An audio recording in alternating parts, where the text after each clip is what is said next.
后可能是当雇主，不论是雇主跟劳工，脑子里面都要有那种职业平等，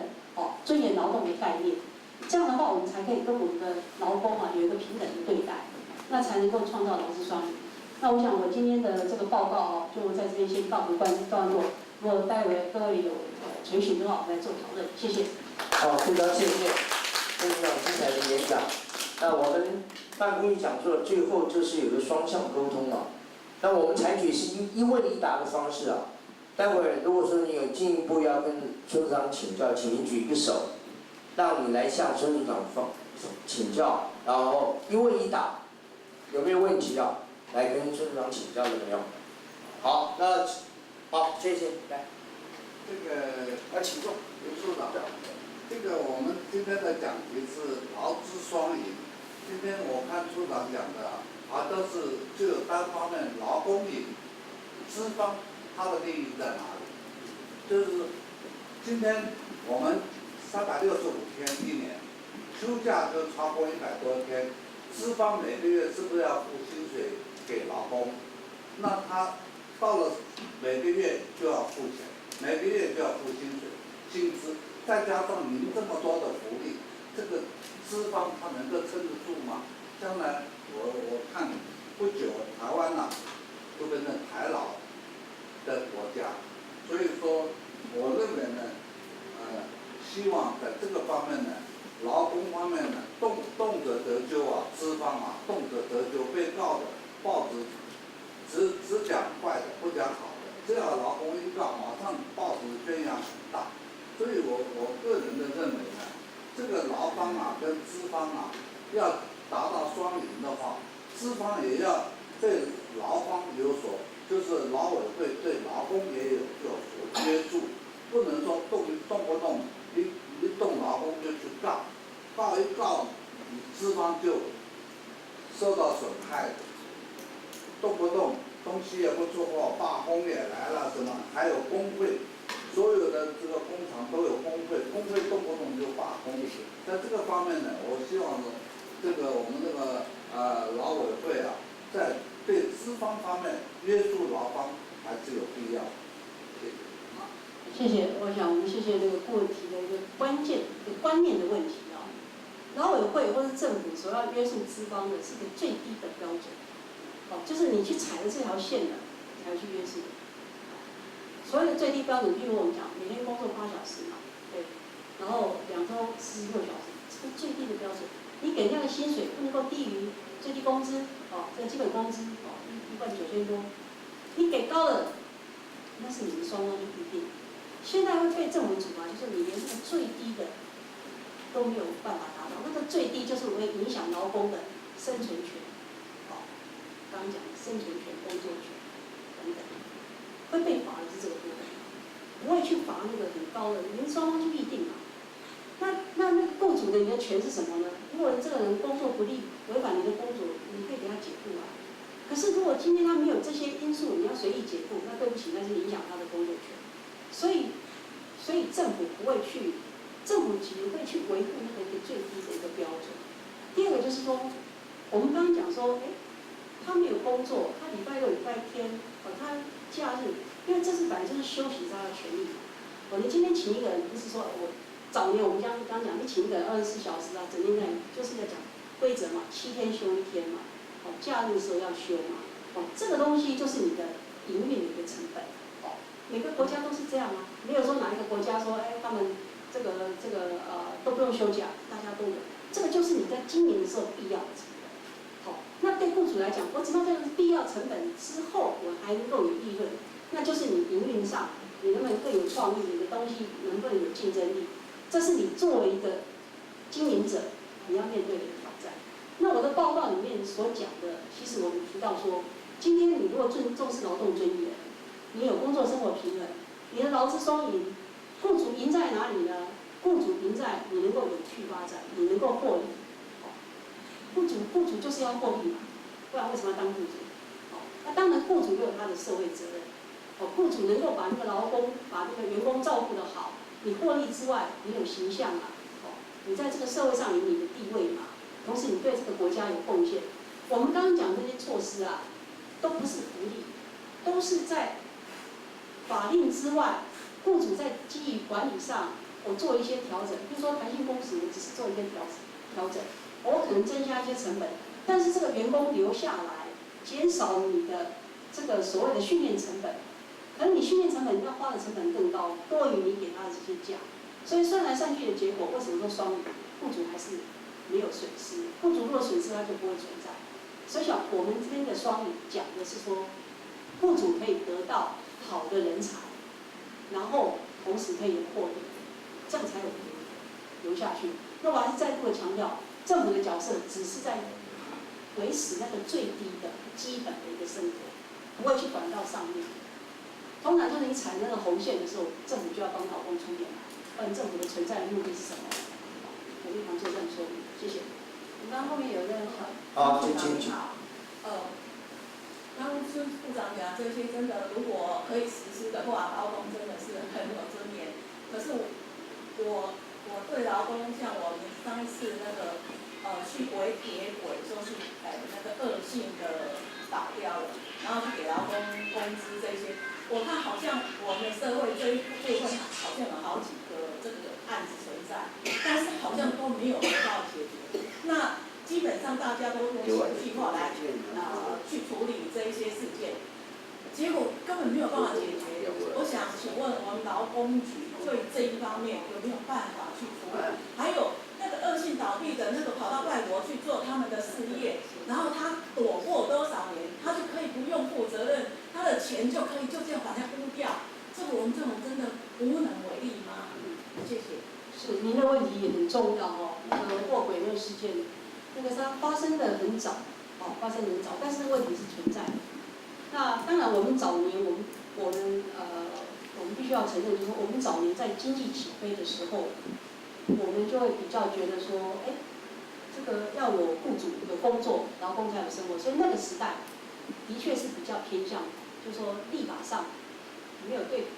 雇主限制那么多。但是因为卧轨那个事件之后，卧轨事件当时的背景就是说，很多雇主就倒掉了嘛，倒掉以后你就拿不到资遣费嘛，拿不到退休金，所以后来在劳基法里面修法就定了一个基线工资的垫偿，基线工资的垫偿，就是说你在你的那个你在雇主没有付给你钱，在发生事情的那个6个月的那个工资是可以付的，是可以来付的。当时本来要优于这个抵押权。就是说，只要是这个公司倒了，你有欠钱的话，这个我要优于抵押权，因为很多公司它一定去抵押嘛，借钱嘛，那后来就银行就反对说，你优于抵押权的话，以后我就不借给你钱，那这个很严重啊，做生意，银行不借钱，你没有办法营运。后来我们才叫一个垫偿基金，所以垫偿基金的意思就是说，每个雇主我们在当老板的每个雇主啊，你都要每次大家有点那个像说互助会一样。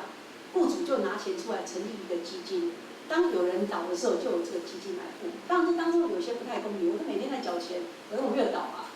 但是这样的运作也还好。现在他们的诉求说进一步，能不能针对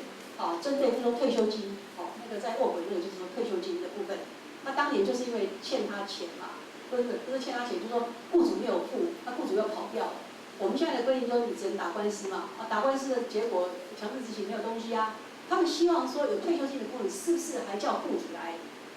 再定一个法，要优先的垫偿？那当然这个东西还在讨论，因为银行还是不愿意。所以时代走到这里，在每个阶段所发生的事情，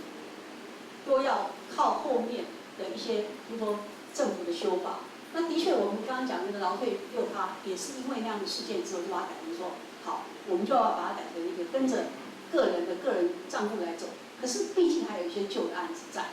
那些旧案子怎么办呢？我们现在也在很积极在清理那些没有提拨的，因为您刚刚讲的非常的对，这样的事情其实没有办法只靠劳委会来跟雇主嘛，因为我们对雇主还是要走民事啊去追他有其他的管道，所以我们现在也会同了我们的经管会，会同我们的经济部，如果有什么重大投资的时候，他都会来会我们什么？第一个他有没有重大的劳资争议，他有没有怎么样？因为他有时候要到国外投资到，我们这个地方就先把它卡住。所以政府其实在相关部会的部分呢，也已经建立这个机制。我们相信这样的案子应该是会越来越少。那当然前面的部分也会积极来处理。我想您提的您提的意见非常宝贵，也是在这个样的过程当中，我们必须要站在劳工的立场，要去设定一些机制，能够尽量把这样的这种不幸的这种事件能够尽量降低。谢谢。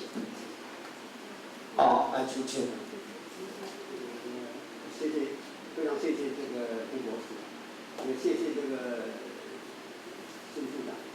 我听到这个孙处长今天的演讲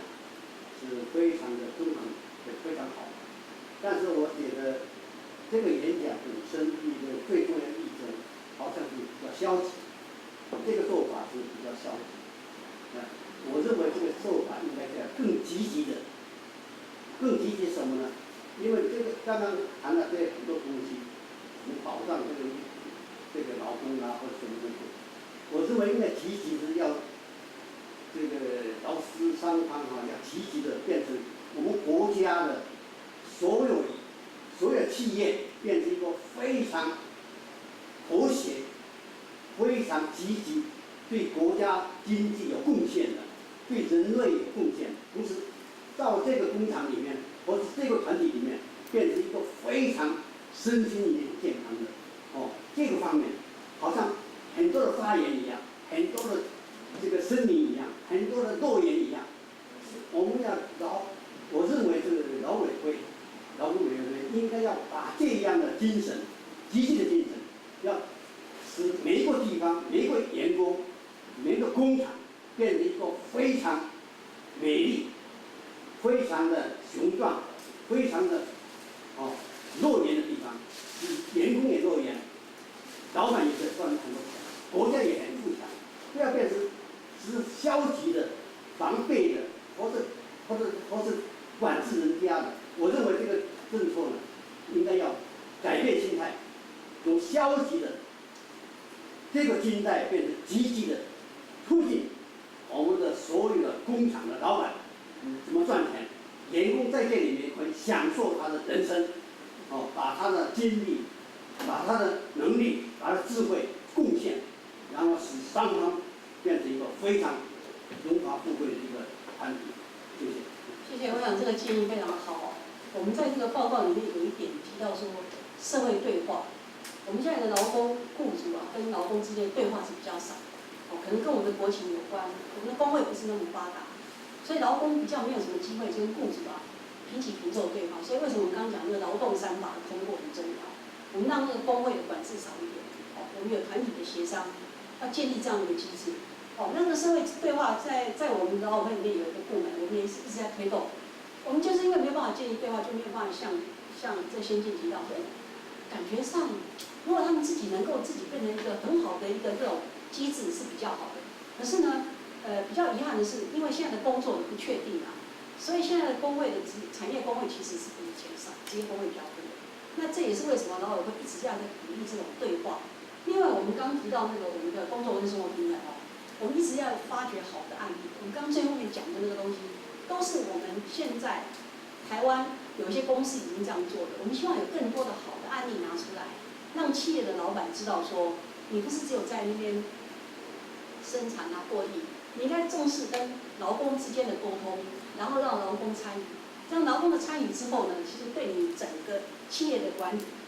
并没有太大的威胁。所以我们会找更多的案例然后这个部分，我想经济部跟我们现在都有意识到这样的一个趋势。比如说，现在经济部也在推这个企业的社会责任企业如果他觉得自己有社会责任，他就会在员工照顾环保各方面就会有很多的心力投进去。不过现在所幸比较好的是，现在企业知道说，他如果要永久经营，他一定要注意到他的形象，他一定不会只有说，我赚多少钱。形象不好的时候，他大概就不可能赚钱。所以我觉得这是好的契机。那我们这先进提到的也是我们的努力的目标。我们希望有更多这样的对话的机制建立。您的建议是真的是非常的一个最终的目标，应该是在这里。谢谢。好，对不起，刚刚处长报告是以国家整体的观念来报告这是不可复回的。但是我们国家的这个企业体系是以中小企业主体为主，所以你刚刚报的是以整体为主嘛？但是对于中小企业方面，刚刚张委员他刚刚讲的也挺帮助，因为这个劳资双方啊共赢，你怎么样共赢呢？你这个劳动方面赢得的话，那这个资方面呢，他又赢不了。你这个资方要赢的话，劳工一定没办法赢得了。所以你这个保持必要的张力，达到微妙的平衡啊，这两句话要在这企业里面能够持续能够生存下去，非常的困难。所以呢，我想这个劳工这个行政院劳工委员会的这个劳委会主委啊，他是不是在中小企业里面，他曾经创过业，或是主持这个企业的这种人才，去担任这个劳工主任会的主委，他才能够了解中小企业它到底问题在什么，它痛苦在什么地方。你没有经历这个痛苦，你不知道痛苦的。你每天用理论架构去做你的理论宣导，做政策宣导，对老百姓不会有帮助的。是不是？那我想这个回去以后啊，我请这个处长回去以后，是不是能够把我这个意见呢，进入这个做政策考量里面？我们的劳委会里面，不管你是任何层次的人，你都要经过民间企业啊，你的曾经主持这个企业，他了解这个企业里面的状况、生态里面，他才能够担任这个职务，否则的话，对国家不会有帮助的。谢谢。我特别要报告，我们主委啊，过去是在工会很长的时间。那我们在跟企业，我们现在讲的说，这个东西是不是中小企业做不到，也不见得。中小企业，像我刚刚讲的那个收金价，那个是企业不是很大的。企业只要他有心，他其实可以根据他的需求、他的能力来做一些设计。那我们也经常，像我们经常做的动作，就是我们要去访视企业，我们收集到的案例，我们会跟企业去谈。所以我们会从这个地方弥补。至于说谁来当主委啊，是一定要经营过中小企业哦，我就想到一个故事啊。我们学社工的，学諮商的，我们以前在跟人家做婚姻辅导的时候，人家就说，你也没有离过婚，你没结过婚，你怎么可以做婚姻諮商哦？所以就说，是不是一定要做过什么才能做什么哦？像也不太一定啊哈，因为很多专业哈可以弥补，当然他可能没有那个深切的那个体验是可能是真的，那这个部分就是要靠我们一个，因为每个人只能做的东西是有限的，所以你要不断的学习，不断的去，我是觉得学习可以去弥补体验，但是事要变成自己这个身份，可遇不可求啦可遇不可求啦。有时候做了这个，可是呢，我对劳工没有什么尊严劳动概念，我没什么用，所以我们觉得我们是看它的整体。那我们会跟我们主委建议我们尽量更加强我们对企业的访视，来弥补我们不是企业经营者这样的一个缺憾。上一次我刚才有意见，因为中国大陆有一个方式啊，让我们可以借鉴。因为当初这个中国大陆啊，他们有一个称作高层人员下岗，就是下岗就是到乡下去。我们台湾也可以学这个东西。你不学的话，你每天高高在上，你不去了解这个。我们都透过访视啊，座谈啊，职务轮调啊。但是你没有体验，你光访视没有，你只有理论架构而已，是不是？因为中小企业它的业绩是从天上掉下来，钱也不从天上掉下来。我们中小企业很多也是我们流水的汗去辛辛苦苦的赚出来的，是不是这样的？那个人的那个人能够善用其心啊，是人的心。是的，对，你讲的对，你最后补的心最重要，有心啊就可以去。制度再好，那人心坏了去做，制度就坏掉。你要是有心啊，你就可以去弥补你很多的不足啦。制度好做的人心是坏的，这个制度坏掉。好，谢谢。谢谢。好。还有问题吗？好。那个曾经我们中小企业有一段时间，台湾前沿开发，这个话我相信